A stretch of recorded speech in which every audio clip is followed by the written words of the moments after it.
and turning to the table he shook out upon it 5 little dried orange pips.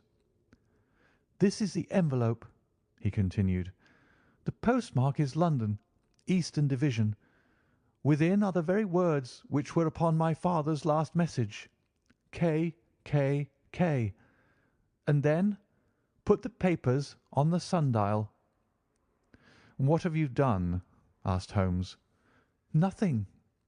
"Nothing?" "To tell the truth," he sank his face into his thin white hands, "I have felt helpless.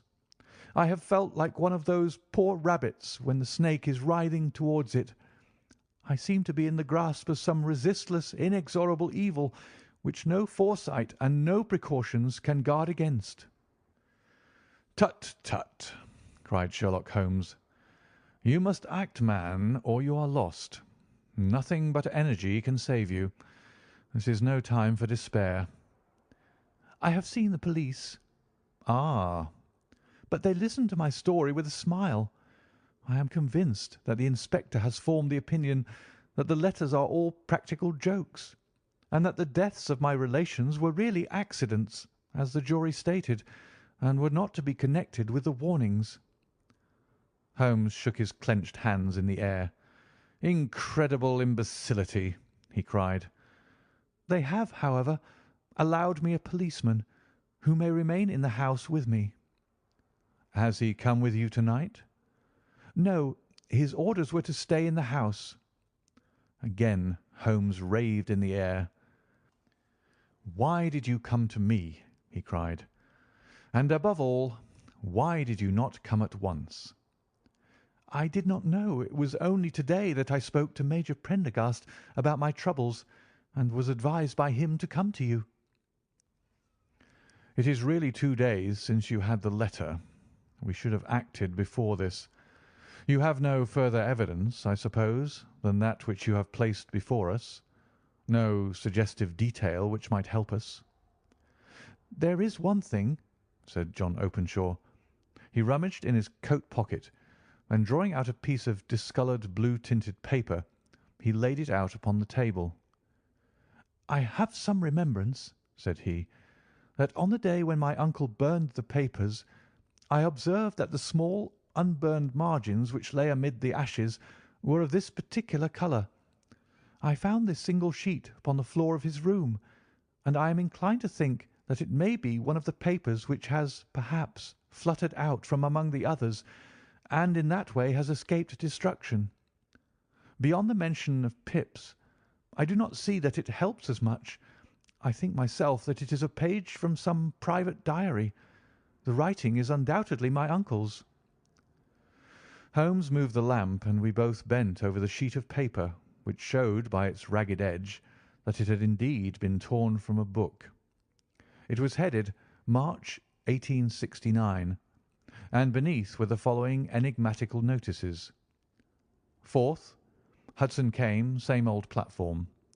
7th, set the pips on Macaulay, Paramore, and John Swain of St. Augustine. 9th, Macaulay cleared. 10th, John Swain cleared. 12th, visited Paramore. All well. "Thank you," said Holmes, folding up the paper and returning it to our visitor. "And now you must on no account lose another instant. We cannot spare time even to discuss what you have told me. You must get home instantly and act." "What shall I do?" "There is but one thing to do. It must be done at once. You must put this piece of paper which you have shown us into the brass box which you have described. You must also put in a note to say that all the other papers were burned by your uncle, and that this is the only one which remains. You must assert that in such words as will carry conviction with them. Having done this, you must at once put the box out upon the sundial as directed. Do you understand?" "Entirely." "Do not think of revenge or anything of the sort at present. I think that we may gain that by means of the law.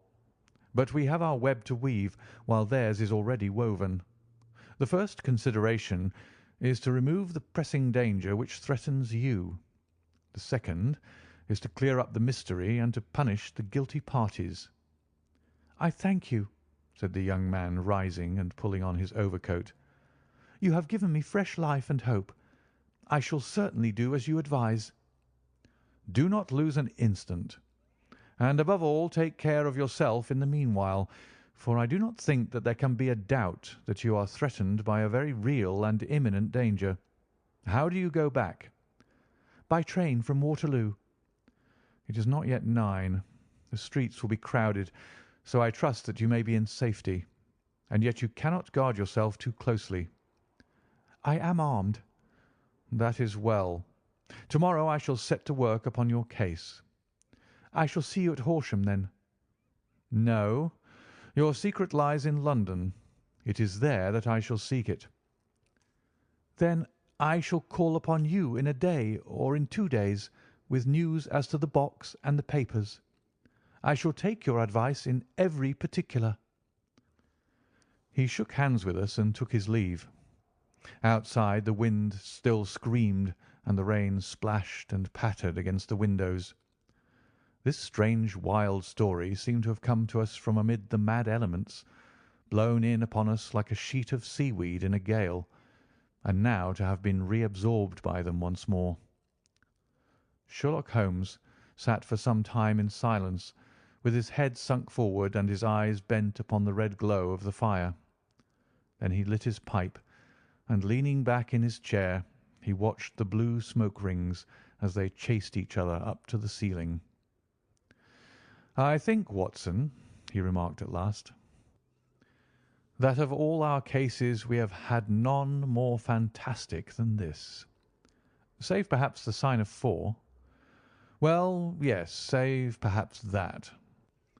And yet this John Openshaw seems to me to be walking amid even greater perils than did the Sholtos." "But have you," I asked, "formed any definite conception as to what these perils are?" "There can be no question as to their nature," he answered. "Then what are they? Who is this K., and why does he pursue this unhappy family?" Sherlock Holmes closed his eyes and placed his elbows upon the arms of his chair with his finger-tips together.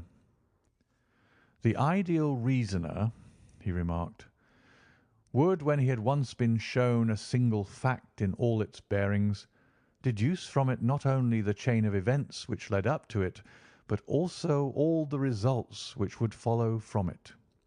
As Cuvier could correctly describe a whole animal by the contemplation of a single bone, so the observer, who has thoroughly understood one link in a series of incidents, should be able to accurately state all the other ones, both before and after. We have not yet grasped the results which the reason alone can attain to. Problems may be solved in the study which have baffled all those who have sought a solution by the aid of their senses. To carry the art, however, to its highest pitch, it is necessary that the reasoner should be able to utilize all the facts which have come to his knowledge, and this in itself implies, as you will readily see, a possession of all knowledge, which, even in these days of free education and encyclopedias, is a somewhat rare accomplishment. It is not so impossible, however, that a man should possess all knowledge which is likely to be useful to him in his work, and this I have endeavoured in my case to do. If I remember rightly, you on one occasion, in the early days of our friendship, defined my limits in a very precise fashion." "Yes," I answered, laughing. "It was a singular document. Philosophy, astronomy, and politics were marked at 0, I remember. Botany variable, geology profound as regards the mudstains from any region within 50 miles of town, chemistry eccentric, anatomy unsystematic, sensational literature and crime records unique, violin player, boxer, swordsman, lawyer, and self-poisoner by cocaine and tobacco. Those, I think, were the main points of my analysis." Holmes grinned at the last item. "Well," he said, "I say now, as I said then, that a man should keep his little brain attic stocked with all the furniture that he is likely to use, and the rest he can put away in the lumber room of his library, where he can get at it if he wants it. Now, for such a case as the one which has been submitted to us tonight, we need certainly to muster all our resources. Kindly hand me down the letter K of the American Encyclopedia, which stands upon the shelf beside you. Thank you. Now, let us consider the situation and see what may be deduced from it. In the first place, we may start with a strong presumption that Colonel Openshaw had some very strong reason for leaving America. Men at his time of life do not change all their habits and exchange willingly the charming climate of Florida for the lonely life of an English provincial town. His extreme love of solitude in England suggests the idea that he was in fear of someone or something, so we may assume as a working hypothesis that it was fear of someone or something which drove him from America. As to what it was he feared, we can only deduce that by considering the formidable letters which were received by himself and his successors. Did you remark the postmarks of those letters? The first was from Pondicherry, the second from Dundee, and the third from London. From East London. What do you deduce from that? They're all seaports. That the writer was on board of a ship. Excellent. We have already a clue. There can be no doubt that the strong probability, is that the writer was on board of a ship. And now let us consider another point. In the case of Pondicherry, 7 weeks elapsed between the threat and its fulfilment. In Dundee it was only some 3 or 4 days. Does that suggest anything? A greater distance to travel? But the letter had also a greater distance to come. Then I do not see the point. There is at least a presumption that the vessel in which the man or men are is a sailing ship. It looks as if they always send their singular warning or token before them when starting upon their mission. You see how quickly the deed followed the sign when it came from Dundee. If they had come from Pondicherry in a steamer, they would have arrived almost as soon as their letter. But as a matter of fact, 7 weeks elapsed. I think that those 7 weeks represented the difference between the mail boat which brought the letter and the sailing vessel which brought the writer. It is possible. More than that, it is probable. And now you see the deadly urgency of this new case, and why I urged young Openshaw to caution. The blow has always fallen at the end of the time which it would take the senders to travel the distance. But this one comes from London, and therefore we cannot count upon delay. Good God! I cried. What can it mean, this relentless persecution? The papers which Openshaw carried are obviously of vital importance to the person or persons in the sailing ship. I think that it is quite clear that there must be more than one of them. A single man could not have carried out 2 deaths in such a way as to deceive a coroner's jury. There must have been several in it, and they must have been men of resource and determination. Their papers they mean to have, be the holder of them who it may. In this way, you see, KKK ceases to be the initials of an individual and becomes the badge of a society. But of what society? Have you never, said Sherlock Holmes, bending forward and sinking his voice, have you never heard of the Ku Klux Klan? I never have. Holmes turned over the leaves of the book upon his knee. Here it is, said he presently. Ku Klux Klan, a name derived from the fanciful resemblance to the sound produced by cocking a rifle. This terrible secret society was formed by some ex-Confederate soldiers in the Southern States after the Civil War, and it rapidly formed local branches in different parts of the country, notably in Tennessee, Louisiana, the Carolinas, Georgia, and Florida. Its power was used for political purposes, principally for the terrorizing of the negro voters and the murdering and driving from the country of those who were opposed to its views. Its outrages were usually preceded by a warning sent to the marked man in some fantastic but generally recognized shape: a sprig of oak leaves in some parts, melon seeds or orange pips in others. On receiving this, the victim might either openly abjure his former ways, or might fly from the country. If he braved the matter out, death would unfailingly come upon him, and usually in some strange and unforeseen manner. So perfect was the organization of the society, and so systematic its methods, that there is hardly a case upon record where any man succeeded in braving it with impunity, or in which any of its outrages were traced home to the perpetrators. For some years the organization flourished in spite of the efforts of the United States government and of the better classes of the community in the South. Eventually, in the year 1869, the movement rather suddenly collapsed, although there have been sporadic outbreaks of the same sort since that date. "You will observe," said Holmes, laying down the volume, "that the sudden breaking up of the society was coincident with the disappearance of Openshaw from America with their papers. It may well have been cause and effect. It is no wonder that he and his family have some of the more implacable spirits upon their track. You can understand that this register and diary may implicate some of the first men in the South, and that there may be many who will not sleep easy at night until it is recovered. Then the page we've seen is such as we might expect.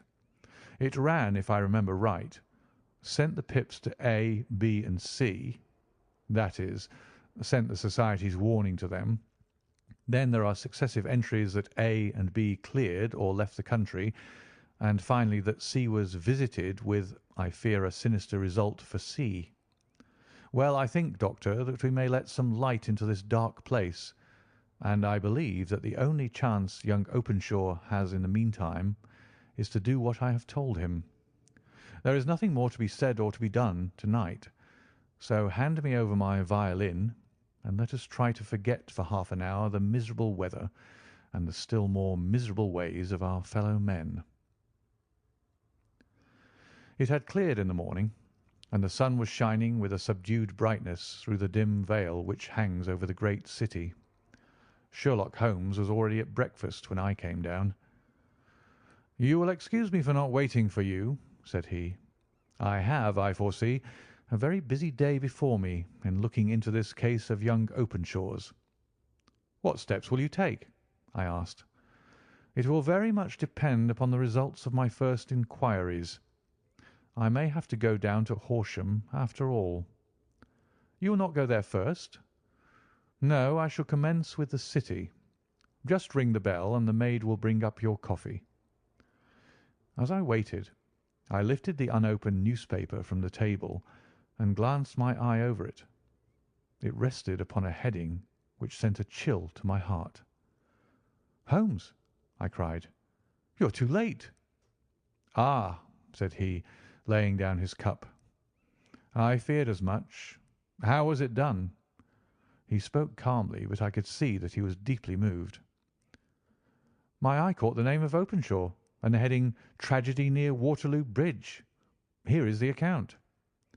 Between 9 and 10 last night, Police Constable Cook of the H Division on duty near Waterloo Bridge heard a cry for help and a splash in the water. The night, however, was extremely dark and stormy, so that in spite of the help of several passers-by, it was quite impossible to effect a rescue. The alarm, however, was given, and by aid of the water police, the body was eventually recovered. It proved to be that of a young gentleman whose name, as it appears from an envelope which was found in his pocket, was John Openshaw, and whose residence is near Horsham. It is conjectured that he may have been hurrying down to catch the last train from Waterloo Station, and that in his haste and the extreme darkness he missed his path and walked over the edge of one of the small landing places for river steamboats. The body exhibited no traces of violence, and there can be no doubt that the deceased had been the victim of an unfortunate accident, which should have the effect of calling the attention of the authorities to the condition of the riverside landing stages. We sat in silence for some minutes, Holmes more depressed and shaken than I had ever seen him. "That hurts my pride, Watson," he said at last. "It is a petty feeling, no doubt, but it hurts my pride. It becomes a personal matter with me now, and if God sends me health, I shall set my hand upon this gang. That he should come to me for help, and that I should send him away to his death." He sprang from his chair and paced about the room in uncontrollable agitation, with a flush upon his sallow cheeks and a nervous clasping and unclasping of his long, thin hands. "They must be cunning devils," he exclaimed at last. "How could they have decoyed him down there?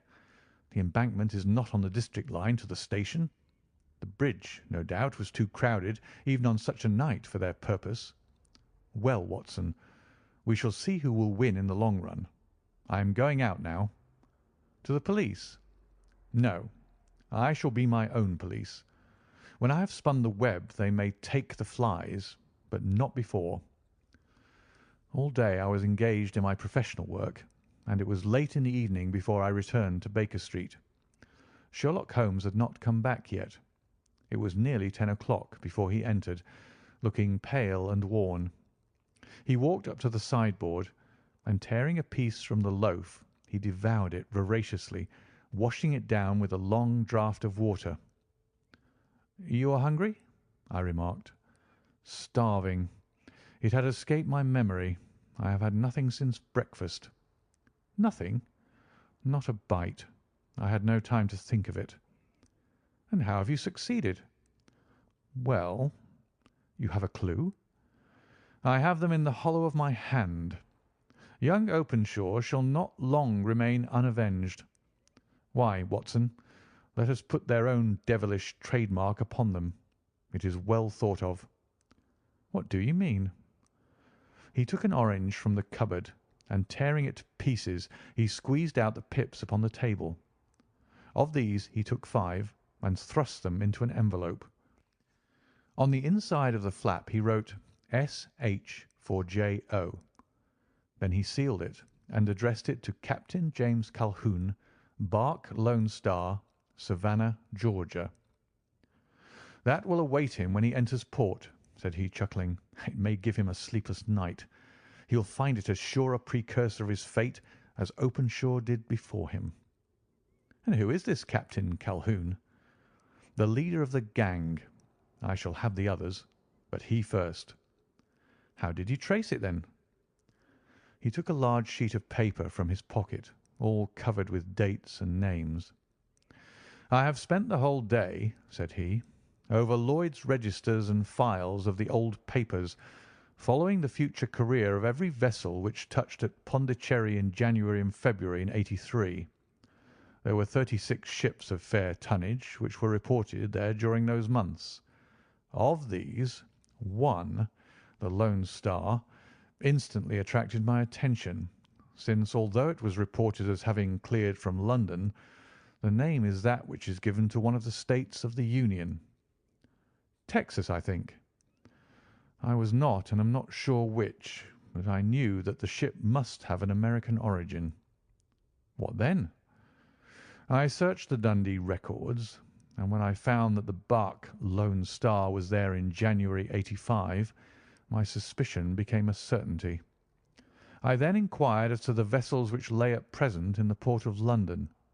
"Yes?" "The Lone Star had arrived here last week. I went down to the Albert Dock and found that she had been taken down the river by the early tide this morning, homeward bound to Savannah. I wired to Gravesend and learned that she had passed some time ago, and as the wind is easterly, I have no doubt that she is now past the Goodwins and not very far from the Isle of Wight." "What will you do, then?" "Oh, I have my hand upon him. He and the 2 mates are, as I learn, the only native-born Americans in the ship. The others are Finns and Germans.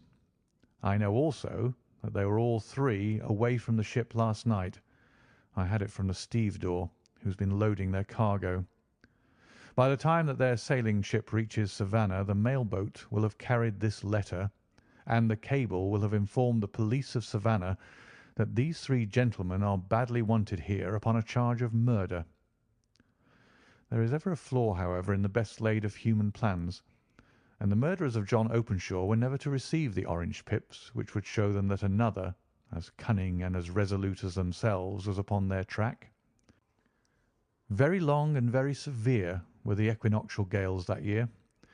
We waited long for news of the Lone Star of Savannah, but none ever reached us.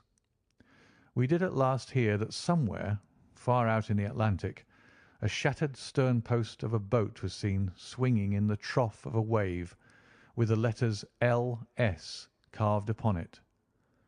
And that is all which we shall ever know of the fate of the Lone Star.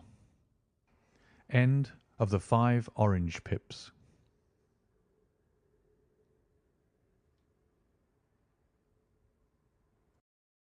The Man with the Twisted Lip. Asa Whitney, brother of the late Elias Whitney, D.D., principal of the Theological College of St. George's, was much addicted to opium. The habit grew upon him, as I understand, from some foolish freak when he was at college, for having read De Quincey's description of his dreams and sensations, he had drenched his tobacco with laudanum in an attempt to produce the same effects. He found, as so many more have done, that the practice is easier to attain than to get rid of, and for many years he continued to be a slave to the drug, an object of mingled horror and pity to his friends and relatives. I can see him now, with yellow, pasty face, drooping lips, and pinpoint pupils, all huddled in a chair, the wreck and ruin of a noble man. One night, it was in June, '89, there came a ring to my bell, about the hour when a man gives his first yawn and glances at the clock. I sat up in my chair, and my wife laid her needlework down in her lap and made a little face of disappointment. "A patient," said she. "You'll have to go out." I groaned, for I was newly come back from a weary day. We heard the door open, a few hurried words, and then quick steps upon the linoleum. Our own door flew open, and a lady, clad in some dark-coloured stuff, with a black veil, entered the room. "You will excuse my calling so late," she began, and then suddenly losing her self-control, she ran forward, threw her arms about my wife's neck, and sobbed upon her shoulder. "Oh, I'm in such trouble!" she cried. "I do so want a little help." "Why?" said my wife, pulling up her veil. "It is Kate Whitney. How you startled me, Kate! I had not an idea who you were when you came in." "I didn't know what to do, so I came straight to you." That was always the way. Folk who were in grief came to my wife like birds to a lighthouse. "It was very sweet of you to come. Now you must have some wine and water, and sit here comfortably and tell us all about it. Or should you rather that I sent James off to bed?" "Oh, no, no. I want the doctor's advice and help too. It's about Isa. He has not been home for 2 days. I am so frightened about him." It was not the first time that she had spoken to us of her husband's trouble, to me as a doctor, to my wife as an old friend and school companion. We soothed and comforted her by such words as we could find. Did she know where her husband was? Was it possible that we could bring him back to her? It seems that it was. She had the surest information that of late he had, when the fit was on him, made use of an opium den in the farthest east of the city. Hitherto his orgies had always been confined to one day, and he had come back, twitching and shattered, in the evening. But now the spell had been upon him 48 hours, and he lay there, doubtless among the dregs of the docks, breathing in the poison or sleeping off the effects. There he was to be found, she was sure of it, at the Bar of Gold in Upper Swandam Lane. But what was she to do? How could she, a young and timid woman, make her way into such a place and pluck her husband out from among the ruffians who surrounded him? There was the case, and of course there was but one way out of it. Might I not escort her to this place?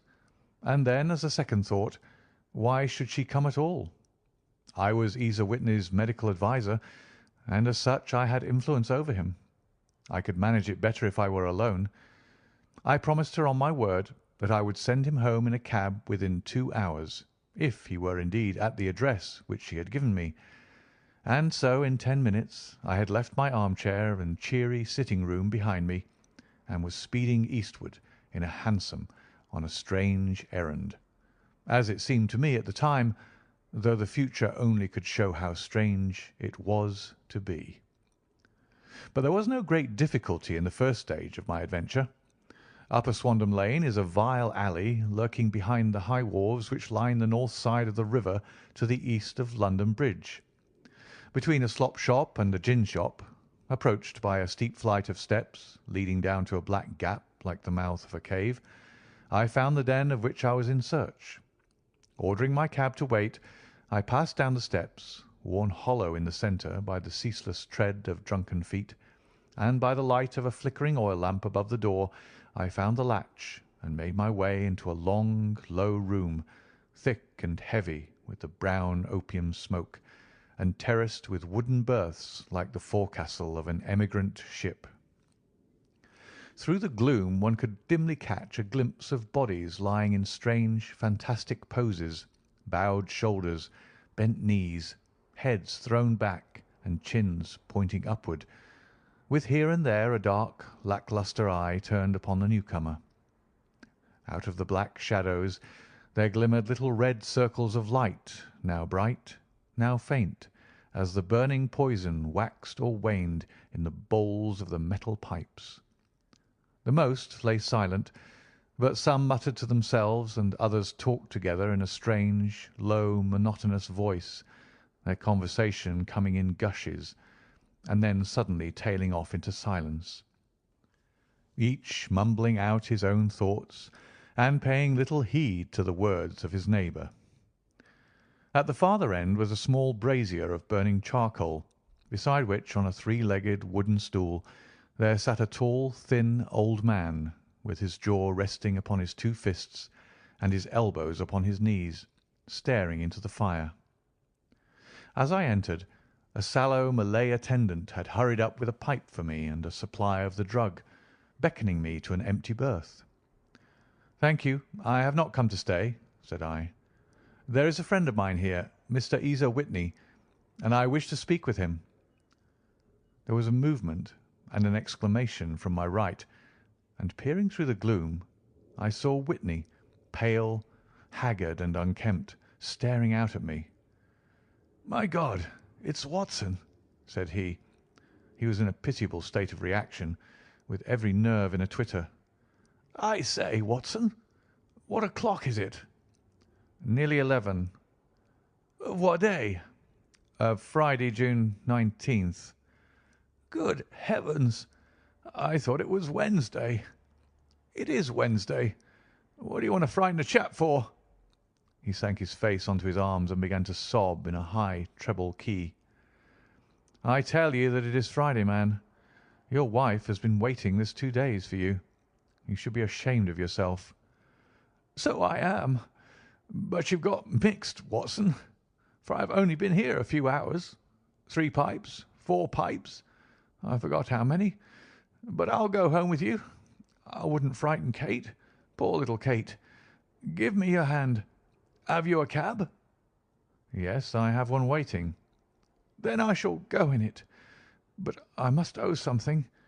Find what I owe, Watson. I'm all off colour. I can do nothing for myself." I walked down the narrow passage between the double row of sleepers, holding my breath to keep out the vile, stupefying fumes of the drug, and looking about for the manager. As I passed the tall man who sat by the brazier, I felt a sudden pluck at my skirt, and a low voice whispered, "Walk past me, and then look back at me." The words fell quite distinctly upon my ear. I glanced down. They could only have come from the old man at my side. And yet he sat now as absorbed as ever, very thin, very wrinkled, bent with age, an opium pipe dangling down from beneath his knees, as though it had dropped in sheer lassitude from his fingers. I took 2 steps forward and looked back. It took all my self-control to prevent me from breaking out into a cry of astonishment. He had turned his back so that none could see him, but I. His form had filled out. His wrinkles were gone. The dull eyes had regained their fire, and there, sitting by the fire and grinning at my surprise, was none other than Sherlock Holmes. He made a slight motion to me to approach him, and instantly, as he turned his face half round to the company once more, subsided into a doddering, loose-lipped senility. "Holmes," I whispered, "what on earth are you doing in this den?" "As low as you can," he answered. "I have excellent ears. If you would have the great kindness to get rid of that sottish friend of yours, I should be exceedingly glad to have a little talk with you." "I have a cab outside." "Then pray send him home in it. You may safely trust him, for he appears to be too limp to get into any mischief. I should recommend you also to send a note by the cabman to your wife to say that you have thrown in your lot with me. If you will wait outside, I shall be with you in 5 minutes." It was difficult to refuse any of Sherlock Holmes's requests, for they are always so exceedingly definite, and put forward with such a quiet air of mastery. I felt, however, that when Whitney was once confined in the cab, my mission was practically accomplished. And for the rest, I could not wish anything better than to be associated with my friend in one of those singular adventures which were the normal condition of his existence. In a few minutes I had written my note, paid Whitney's bill, led him out to the cab, and seen him driven through the darkness. In a very short time a decrepit figure had emerged from the opium den, and I was walking down the street with Sherlock Holmes. For 2 streets he shuffled along with a bent back and an uncertain foot. Then, glancing quickly round, he straightened himself out and burst into a hearty fit of laughter. "I suppose, Watson," said he, "that you imagine that I have added opium smoking to cocaine injections, and all the other little weaknesses on which you have favoured me with your medical views. I was certainly surprised to find you there, but not more so than I to find you. I came to find a friend, and I to find an enemy." "An enemy?" "Yes, one of my natural enemies, or shall I say, my natural prey. Briefly, Watson, I am in the midst of a very remarkable inquiry, and I have hoped to find a clue in the incoherent ramblings of these sots, as I have done before now. Had I been recognised in that den, my life would not have been worth an hour's purchase, for I have used it before now for my own purposes, and the rascally Lascar who runs it has sworn to have vengeance upon me. There is a trapdoor at the back of that building near the corner of Paul's Wharf, which could tell some strange tales of what has passed through it upon the moonless nights." "What? You don't mean bodies?" "Aye, bodies, Watson. We should be rich men if we had £1,000 for every poor devil who's been done to death in that den.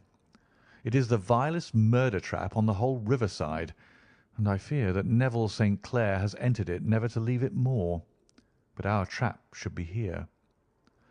He put his 2 forefingers between his teeth and whistled shrilly, a signal which was answered by a similar whistle from the distance, followed shortly by the rattle of wheels and the clink of horses' hoofs. "Now, Watson," said Holmes, as a tall dog-cart dashed up through the gloom, throwing out 2 golden tunnels of yellow light from its side lanterns, "you'll come with me, won't you?" "If I can be of use." "Oh, a trusty comrade is always of use, and a chronicler still more so. My room at the Cedars is a double-bedded one." "The Cedars?" "Yes, that is Mr. St. Clair's house. I am staying there while I conduct the inquiry." "Where is it, then?" "Near Lee, in Kent. We have a 7-mile drive before us." "But I'm all in the dark." "Of course you are. You'll know all about it presently. Jump up here. All right, John. We shall not need you. Here's £half-a-crown. Look out for me tomorrow about 11. Give her head. So long, then." He flicked the horse with his whip, and we dashed away through the endless succession of sombre and deserted streets, which widened gradually until we were flying across a broad balustraded bridge, with the murky river flowing sluggishly beneath us. Beyond lay another dull wilderness of bricks and mortar, its silence broken only by the heavy, regular footfall of the policeman, or the songs and shouts of some belated party of revellers. A dull wrack was drifting slowly across the sky, and a star or two twinkled dimly here and there through the rifts of the clouds. Holmes drove in silence, with his head sunk upon his breast, and the air of a man who is lost in thought, while I sat beside him, curious to learn what this new quest might be which seemed to tax his powers so sorely, and yet afraid to break in upon the current of his thoughts. We had driven several miles, and were beginning to get to the fringe of the belt of suburban villas, when he shook himself, shrugged his shoulders, and lit up his pipe with the air of a man who has satisfied himself that he is acting for the best. "You have a grand gift of silence, Watson," said he. "It makes you quite invaluable as a companion. Upon my word, it is a great thing for me to have someone to talk to, for my own thoughts are not over pleasant. I was wondering what I should say to this dear little woman to-night when she meets me at the door." "You forget that I know nothing about it." "I shall just have time to tell you the facts of the case before we get to Lee. It seems absurdly simple, and yet somehow I can get nothing to go upon. There's plenty of thread, no doubt, but I can't get the end of it into my hand. Now, I'll state the case clearly and concisely to you, Watson, and maybe you can see a spark where all is dark to me." "Proceed, then." Some years ago, to be definite, in May, 1884, there came to Lee a gentleman, Neville St. Clair by name, who appeared to have plenty of money. He took a large villa, laid out the grounds very nicely, and lived generally in good style. By degrees he made friends in the neighbourhood, and in 1887 he married the daughter of a local brewer, by whom he now has 2 children. He has no occupation, but was interested in several companies, and went into town as a rule in the morning, returning by the 5:14 from Cannon Street every night. Mr. St. Clair is now 37 years of age, is a man of temperate habits, a good husband, a very affectionate father, and a man who is popular with all who know him. I may add that his whole debts at the present moment, as far as we have been able to ascertain, amount to £88 10s, while he has £220 standing to his credit in the Capital and Counties Bank. There is no reason, therefore, to think that money troubles have been weighing upon his mind. Last Monday, Mr. Neville St. Clair went into town rather earlier than usual, remarking before he started that he had 2 important commissions to perform, and that he would bring his little boy home a box of bricks. Now, by the merest chance, his wife received a telegram upon this same Monday, very shortly after his departure, to the effect that a small parcel of considerable value, which she had been expecting, was waiting for her at the offices of the Aberdeen Shipping Company. Now, if you are well up in your London, you will know that the office of the company is in Fresno Street, which branches out of Upper Swandam Lane, where you found me to-night. Mrs. St. Clair had her lunch, started for the city, did some shopping, proceeded to the company's office, got her packet, and found herself at exactly 4:35 walking through Swandam Lane on her way back to the station. Have you followed me so far? It is very clear. If you remember, Monday was an exceedingly hot day, and Mrs. St. Clair walked slowly, glancing about in the hope of seeing a cab, as she did not like the neighbourhood in which she found herself. While she was walking in this way down Swandam Lane, she suddenly heard an ejaculation or cry, and was struck cold to see her husband looking down at her and, as it seemed to her, beckoning to her from a second-floor window. The window was open, and she distinctly saw his face, which she described as being terribly agitated. He waved his hands frantically to her and then vanished from the window so suddenly that it seemed to her that he had been plucked back by some irresistible force from behind. One singular point which struck her quick feminine eye was that although he wore some dark coat, such as he had started to town in, he had on neither collar nor necktie. Convinced that something was amiss with him, she rushed down the steps, for the house was none other than the opium den in which you found me tonight, and running through the front room, she attempted to ascend the stairs which led to the first floor. At the foot of the stairs, however, she met this Lascar scoundrel of whom I have spoken, who thrust her back and, aided by a Dane, who acts as assistant there, pushed her out into the street. Filled with the most maddening doubts and fears, she rushed down the lane, and by rare good fortune met in Fresno Street a number of constables with an inspector, all on their way to their beat. The inspector and two men accompanied her back, and in spite of the continued resistance of the proprietor, they made their way to the room in which Mr. St. Clair had last been seen. There was no sign of him there. In fact, in the whole of that floor there was no one to be found save a crippled wretch of hideous aspect, who it seems made his home there. Both he and the Lascar stoutly swore that no one else had been in the front room during the afternoon. So determined was their denial that the inspector was staggered, and had almost come to believe that Mrs. St. Clair had been deluded, when with a cry she sprang at a small deal box which lay upon the table and tore the lid from it. Out there fell a cascade of children's bricks. It was the toy which he had promised to bring home. This discovery, and the evident confusion which the cripple showed, made the inspector realize that the matter was serious. The rooms were carefully examined, and results all pointed to an abominable crime. The front room was plainly furnished as a sitting room, and led into a small bedroom which looked out upon the back of one of the wharves. Between the wharf and the bedroom window is a narrow strip which is dry at low tide, but is covered at high tide with at least 4½ feet of water. The bedroom window was a broad one, and opened from below. On examination, traces of blood were to be seen upon the window-sill, and several scattered drops were visible upon the wooden floor of the bedroom.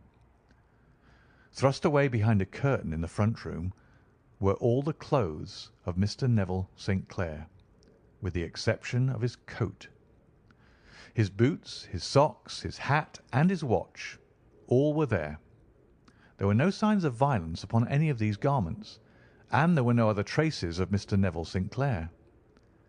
Out of the window he must apparently have gone, for no other exit could be discovered, and the ominous bloodstains upon the sill gave little promise that he could save himself by swimming, for the tide was at its very highest at the moment of the tragedy. And now, as to the villains who seemed to be immediately implicated in the matter. The Lascar was known to be a man of the vilest antecedents, but as, by Mrs. St. Clair's story, he was known to have been at the foot of the stair within a very few seconds of her husband's appearance at the window, he could hardly have been more than an accessory to the crime. His defence was one of absolute ignorance, and he protested that he had no knowledge as to the doings of Hugh Boone, his lodger, and that he could not account in any way for the presence of the missing gentleman's clothes. So much for the Lascar manager. Now for the sinister cripple who lives upon the second floor of the opium den, and who was certainly the last human being whose eyes rested upon Neville St. Clair. His name is Hugh Boone, and his hideous face is one which is familiar to every man who goes much to the city. He is a professional beggar, though in order to avoid the police regulations he pretends to a small trade in wax vestas. Some little distance down Threadneedle Street, upon the left-hand side, there is, as you may have remarked, a small angle in the wall. Here it is that this creature takes his daily seat, cross-legged, with his tiny stock of matches on his lap, and as he is a piteous spectacle, a small rain of charity descends into the greasy leather cap which lies upon the pavement beside him. I have watched the fellow more than once before ever I thought of making his professional acquaintance, and I have been surprised at the harvest which he has reaped in a short time. His appearance, you see, is so remarkable that no one can pass him without observing him. A shock of orange hair, a pale face disfigured by a horrible scar, which, by its contraction, has turned up the outer edge of his upper lip, a bulldog chin, and a pair of very penetrating dark eyes, which present a singular contrast to the colour of his hair, all mark him out from amid the common crowd of mendicants, and so, too, does his wit, for he is ever ready with a reply to any piece of chaff which may be thrown at him by the passers-by. This is the man whom we now learn to have been the lodger at the opium den, and to have been the last man to see the gentleman of whom we are in quest.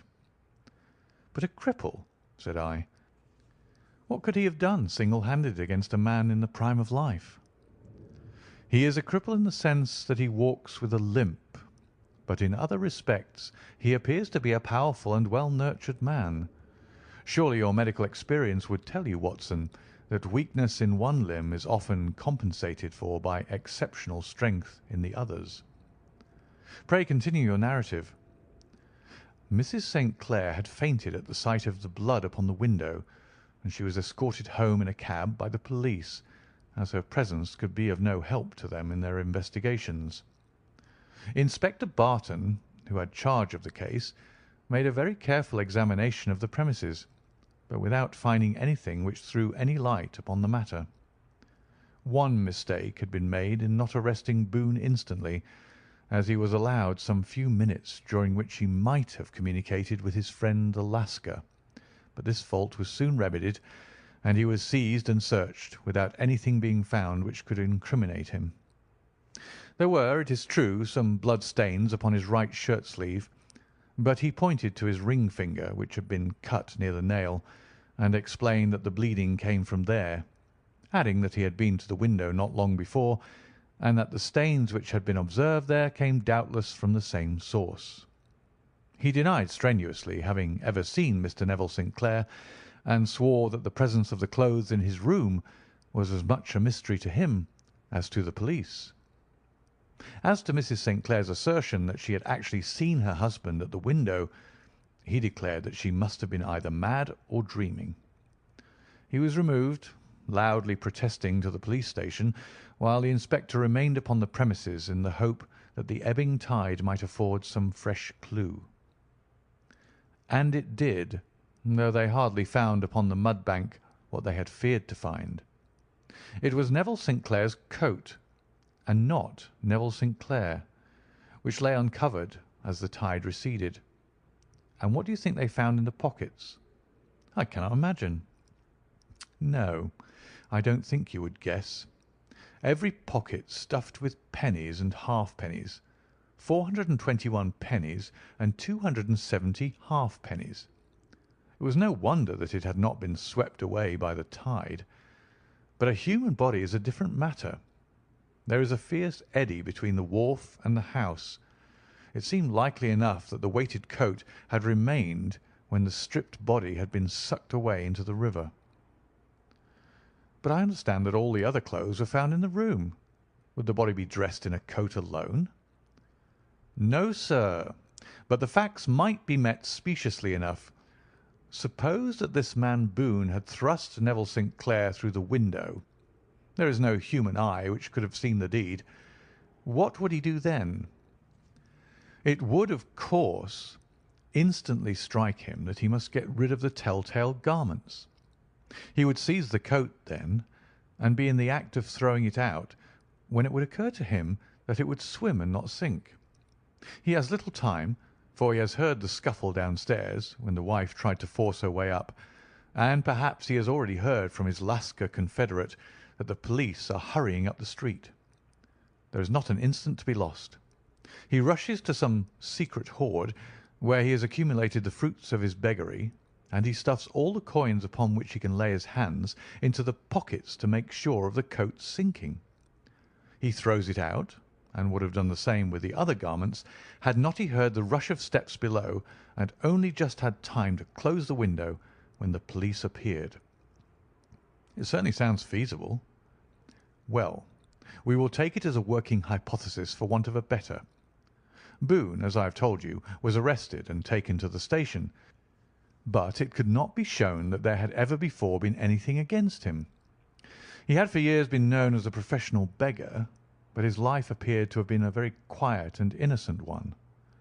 There the matter stands at present, and the questions which have to be solved, what Neville St. Clair was doing in the opium den, what happened to him when there, where is he now, and what Hugh Boone had to do with his disappearance, are all as far from a solution as ever. I confess that I cannot recall any case within my experience which looked at the first glance so simple, and yet which presented such difficulties. While Sherlock Holmes had been detailing this singular series of events, we had been whirling through the outskirts of the great town until the last straggling houses had been left behind, and we rattled along with a country hedge upon either side of us. Just as he finished, however, we drove through two scattered villages, where a few lights still glimmered in the windows. "We are on the outskirts of Lee," said my companion.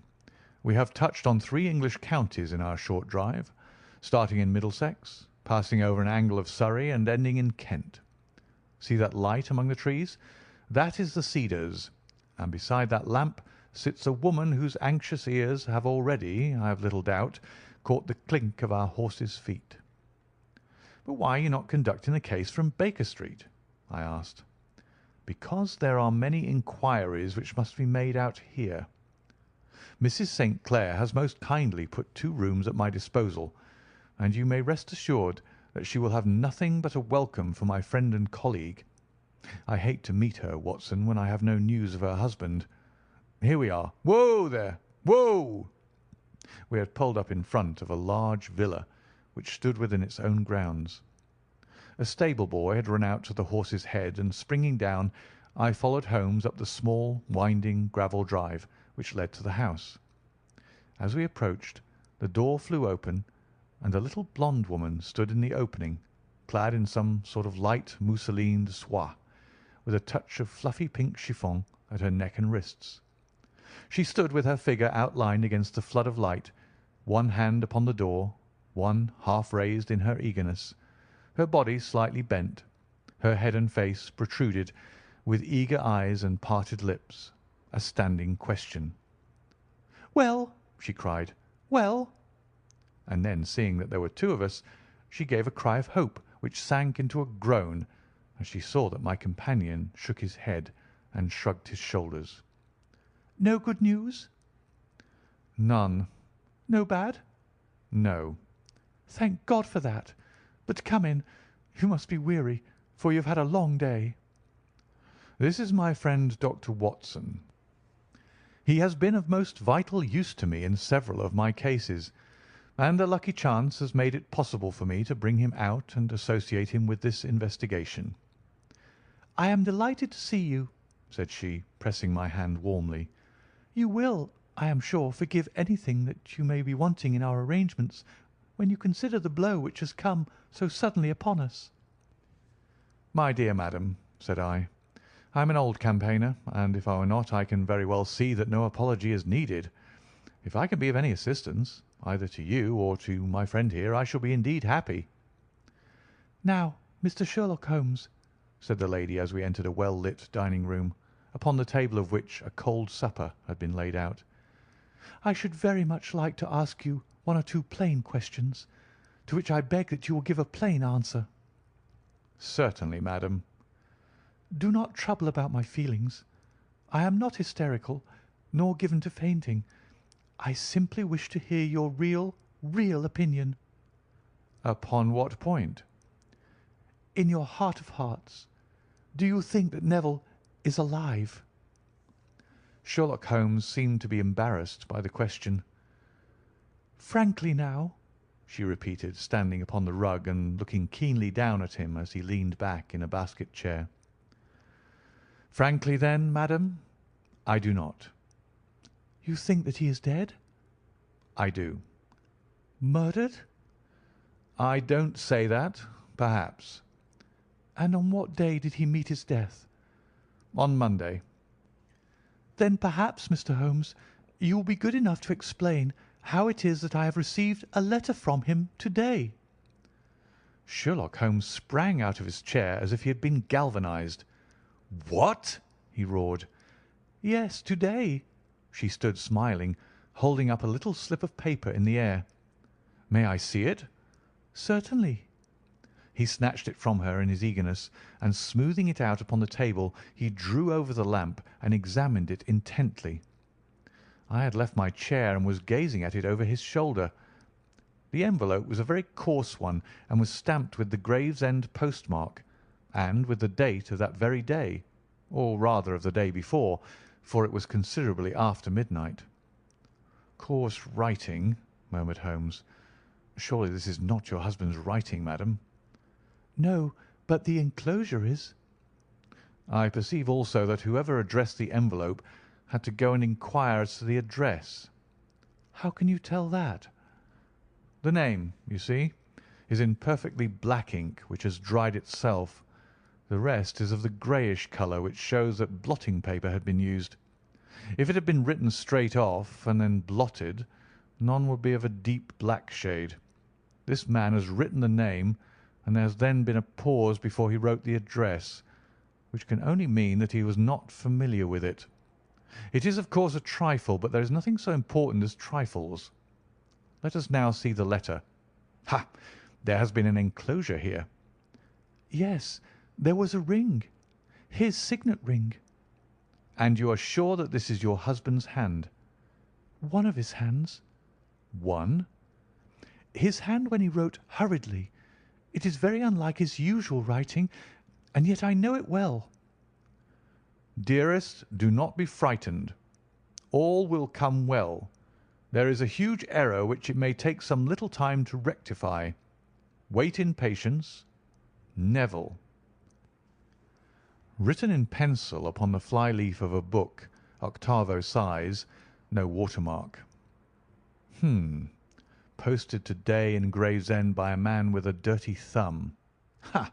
And the flap has been gummed, if I am not very much in error, by a person who had been chewing tobacco. "And you have no doubt that it is your husband's hand, madam?" None. Neville wrote those words. "And they were posted to-day at Gravesend. Well, Mrs. St. Clair, the clouds lighten, though I should not venture to say that the danger is over." But he must be alive, Mr. Holmes. "Unless this is a clever forgery to put us on the wrong scent. The ring, after all, proves nothing. It may have been taken from him." No, no, it is his very own writing." "Very well. It may, however, have been written on Monday and only posted to-day." That is possible. "If so, much may have happened between." Oh, you must not discourage me, Mr. Holmes. I know that all is well with him. There is so keen a sympathy between us that I should know if evil came upon him. On the very day that I saw him last, he cut himself in the bedroom, and yet I in the dining-room rushed upstairs instantly with the utmost certainty that something had happened. Do you think that I would respond to such a trifle and yet be ignorant of his death? I have seen too much to know that the impression of a woman may be more valuable than the conclusion of an analytical reasoner. And in this letter you certainly have a very strong piece of evidence to corroborate your view. But if your husband is alive and able to write letters, why should he remain away from you?" I cannot imagine. It is unthinkable. "And on Monday he made no remarks before leaving you?" No. "And you were surprised to see him in Swandam Lane?" Very much so. "Was the window open?" Yes. "Then he might have called to you?" He might.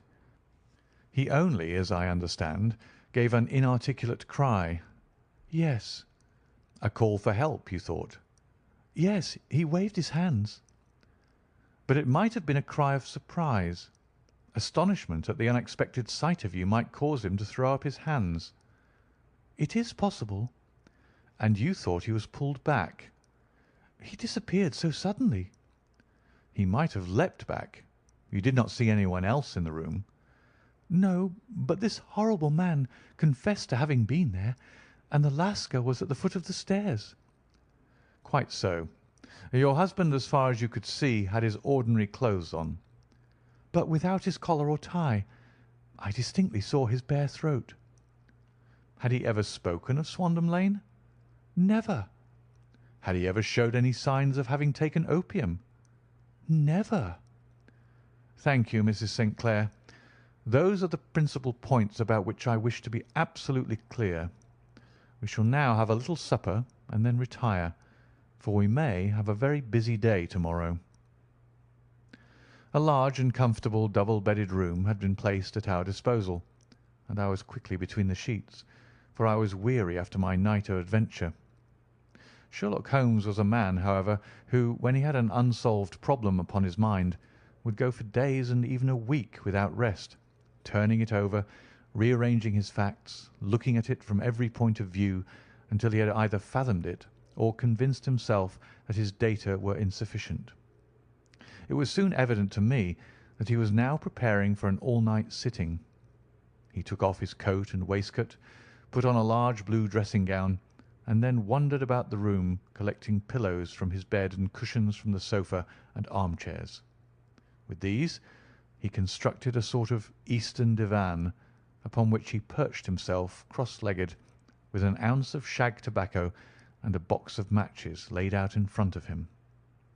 In the dim light of the lamp I saw him sitting there, an old briar pipe between his lips, his eyes fixed vacantly upon the corner of the ceiling, the blue smoke curling up from him, silent, motionless, with the light shining upon his strong-set aquiline features.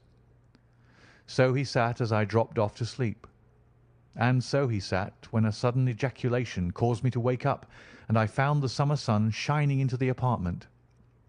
The pipe was still between his lips, the smoke still curled upward, and the room was full of a dense tobacco haze, but nothing remained of the heap of shag which I had seen upon the previous night. "Awake, Watson?" he asked. "Yes." "Game for a morning drive?" "Certainly." "Then dress. No one is stirring yet, but I know where the stable boy sleeps, and we shall soon have the trap out."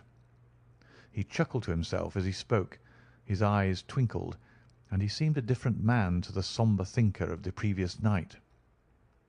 As I dressed I glanced at my watch. It was no wonder that no one was stirring. It was 25 minutes past 4. I had hardly finished when Holmes returned with the news that the boy was putting in the horse. "I want to test a little theory of mine," said he, pulling on his boots. "I think, Watson, that you are now standing in the presence of one of the most absolute fools in Europe. I deserve to be kicked from here to Charing Cross, but I think I have the key of the affair now." "And where is it?" I asked, smiling. "In the bathroom," he answered. "Oh, yes, I am not joking," he continued, seeing my look of incredulity. "I have just been there, and I have taken it out, and I have got it in this Gladstone bag. Come on, my boy, and we shall see whether it will not fit the lock." We made our way downstairs as quietly as possible and out into the bright morning sunshine. In the road stood our horse and trap, with the half-clad stable boy waiting at the head. We both sprang in, and away we dashed down the London road. A few country carts were stirring, bearing in vegetables to the metropolis, but the lines of villas on either side were as silent and lifeless as some city in a dream. "It has been in some points a singular case," said Holmes, flicking the horse on into a gallop. "I confess that I have been as blind as a mole, but it is better to learn wisdom late than never to learn it at all." In town the earliest risers were just beginning to look sleepily from their windows as we drove through the streets of the Surrey side.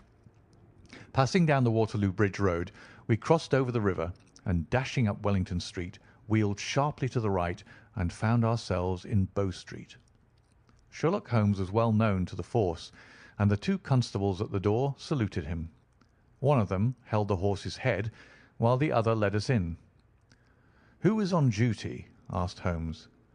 "Inspector Bradstreet, sir." "Ah, Bradstreet. How are you?" A tall, stout official had come down the stone-flagged passage in a peaked cap and frogged jacket. "I wish to have a quiet word with you, Bradstreet." "Certainly, Mr. Holmes. Step into my room here." It was a small office-like room with a huge ledger upon the table and a telephone projecting from the wall. The inspector sat down at his desk. "What can I do for you, Mr. Holmes?" "I called about that beggarman Boone, the one who was charged with being concerned in the disappearance of Mr. Neville St. Clair of Lee." "Yes, he was brought up and remanded for further inquiries." "So I heard. You have him here?" "In the cells." "Is he quiet?" "Oh, he gives no trouble, but he is a dirty scoundrel." "Dirty?" "Yes, it's all we can do to make him wash his hands, and his face is as black as a tinker's.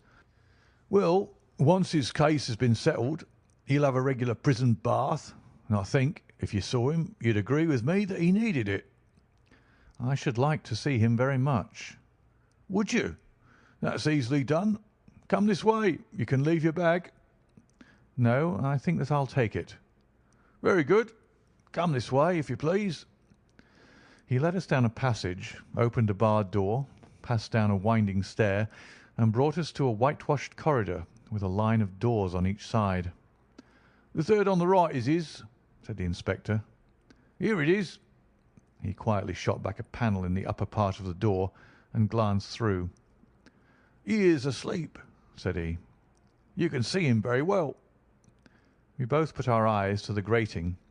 The prisoner lay with his face towards us, in a very deep sleep, breathing slowly and heavily. He was a middle-sized man, coarsely clad as becoming his calling, with a coloured shirt protruding through the rent in his tattered coat.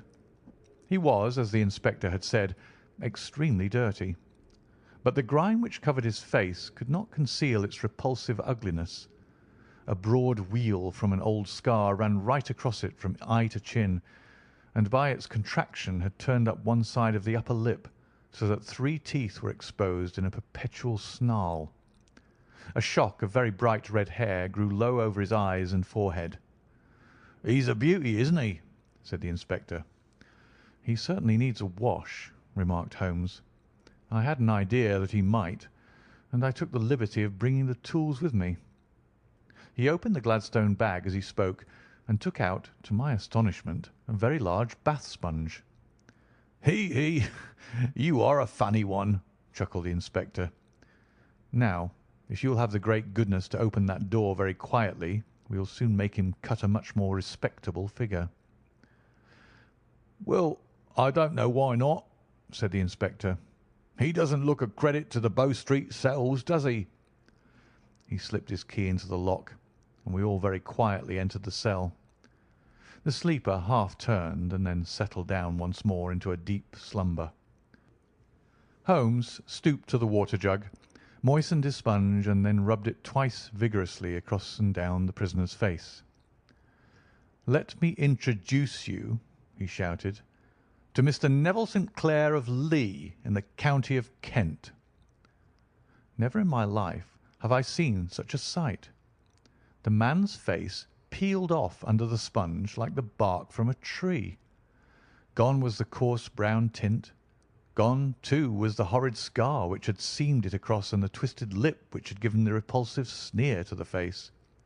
A twitch brought away the tangled red hair, and there, sitting up in his bed, was a pale, sad-faced, refined-looking man, black-haired and smooth-skinned, rubbing his eyes and staring about him with sleepy bewilderment.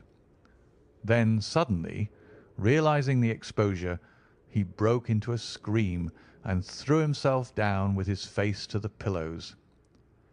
"Great heavens!" cried the inspector. "It is indeed the missing man. I know him from the photograph." The prisoner turned with the reckless air of a man who abandons himself to his destiny. "Be it so," said he. "And pray, what am I charged with?" "With making away with Mr. Neville St. Oh, come, you can't be charged with that unless they make a case of attempted suicide of it," said the inspector with a grin. "Well, I've been 27 years in the force, but this really takes the cake." "If I am Mr. Neville St. Clair, then it is obvious that no crime has been committed, and that therefore I am illegally detained." "No crime, but a very great error has been committed," said Holmes. "You would have done better to have trusted your wife." "It was not the wife, it was the children," groaned the prisoner. "God help me! I would not have had them ashamed of their father. My God, what an exposure! What can I do?" Sherlock Holmes sat down beside him on the couch and patted him kindly on the shoulder. "If you leave it to a court of law to clear the matter up," said he, "of course you can hardly avoid publicity. On the other hand, if you convince the police authorities that there is no possible case against you, I do not know that there is any reason that the details should find their way into the papers. Inspector Bradstreet would, I am sure, make notes upon anything which you might tell us and submit it to the proper authorities. The case would then never go into court at all." "God bless you!" cried the prisoner passionately. "I would have endured imprisonment, ay, even execution, rather than have left my miserable secret as a family blot to my children. You are the first who have ever heard my story. My father was a schoolmaster in Chesterfield, where I received an excellent education. I travelled in my youth, took to the stage, and finally became a reporter on an evening paper in London. One day my editor wished to have a series of articles upon begging in the metropolis, and I volunteered to supply them. There was the point from which all my adventures started. It was only by trying begging as an amateur that I could get the facts upon which to base my articles. When an actor, I had of course learned all the secrets of making up and had been famous in the green room for my skill. I took advantage now of my attainments. I painted my face, and to make myself as pitiable as possible, I made a good scar and fixed one side of my lip in a twist by the aid of a small slip of flesh-coloured plaster. Then, with a red head of hair and an appropriate dress, I took my station in the business part of the city, ostensibly as a match-seller, but really as a beggar. For 7 hours I plied my trade, and when I returned home in the evening, I found to my surprise that I had received no less than 26 shillings and fourpence. I wrote my articles and thought little more of the matter, until some time later I backed a bill for a friend and had a writ served upon me for £25. I was at my wits' end where to get the money, but a sudden idea came to me. I begged a fortnight's grace from the creditor, asked for a holiday from my employers, and spent the time in begging in the city under my disguise. In 10 days I had the money and had paid the debt. Well, you can imagine how hard it was to settle down to arduous work at £2 a week, when I knew that I could earn as much in a day by smearing my face with a little paint, laying my cap on the ground, and sitting still. It was a long fight between my pride and the money, but the dollars won at last, and I threw up reporting and sat day after day in the corner which I had first chosen, inspiring pity by my ghastly face and filling my pockets with coppers. Only one man knew my secret. He was the keeper of a low den in which I used to lodge in Swandam Lane, where I could every morning emerge as a squalid beggar, and in the evenings transform myself into a well-dressed man about town. This fellow, a Lascar, was well paid by me for his rooms, so that I knew that my secret was safe in his possession. Well, very soon I found that I was saving considerable sums of money. I do not mean that any beggar in the streets of London could earn £700 a year, which is less than my average takings, but I had exceptional advantages in my power of making up, and also in a facility of repartee, which improved my practice and made me quite a recognized character in the city. All day a stream of pennies, varied by silver, poured in upon me, and it was a very bad day in which I failed to take £2. As I grew richer, I grew more ambitious, took a house in the country, and eventually married without anyone having a suspicion as to my real occupation. My dear wife knew that I had business in the city. She little knew what. Last Monday I had finished for the day and was dressing in my room above the opium den, when I looked out of my window and saw to my horror and astonishment that my wife was standing in the street with her eyes fixed full upon me. I gave a cry of surprise, threw up my arms to cover my face, and rushing to my confidant, the Lascar, entreated him to prevent anyone from coming up to me. I heard her voice downstairs, but I knew that she could not ascend. Swiftly I threw off my clothes, pulled on those of a beggar, and put on my pigments and wig. Even a wife's eyes could not pierce so complete a disguise. But then it occurred to me that there might be a search in the room, and that the clothes might betray me. I threw open the window, reopening by my violence a small cut which I had inflicted upon myself in the bedroom that morning. Then I seized my coat, which was weighted by the coppers which I had just transferred to it from the leather bag in which I carried my takings. I hurled it out of the window, and it disappeared into the Thames. The other clothes would have followed, but at that moment there was a rush of constables up the stair, and a few minutes after I found, rather, I confessed to my relief, that instead of being identified as Mr. Neville St. Clair, I was arrested as his murderer. I do not know that there is anything else for me to explain. I was determined to preserve my disguise as long as possible, and hence my preference for a dirty face. Knowing that my wife would be terribly anxious, I slipped off my ring and confided it to the Lascar at a moment when no constable was watching me, together with a hurried scrawl telling her that she had no cause to fear. "That note only reached her yesterday," said Holmes. Good God! What a week she must have spent! "The police have watched this Lascar," said Inspector Broadstreet, "and I can quite understand that he might find it difficult to post a letter unobserved. Probably he handed it to some sailor customer of his who forgot all about it for some days." "That was it," said Holmes, nodding approvingly. "I have no doubt of it. But have you never been prosecuted for begging?" Many times, but what was a fine to me?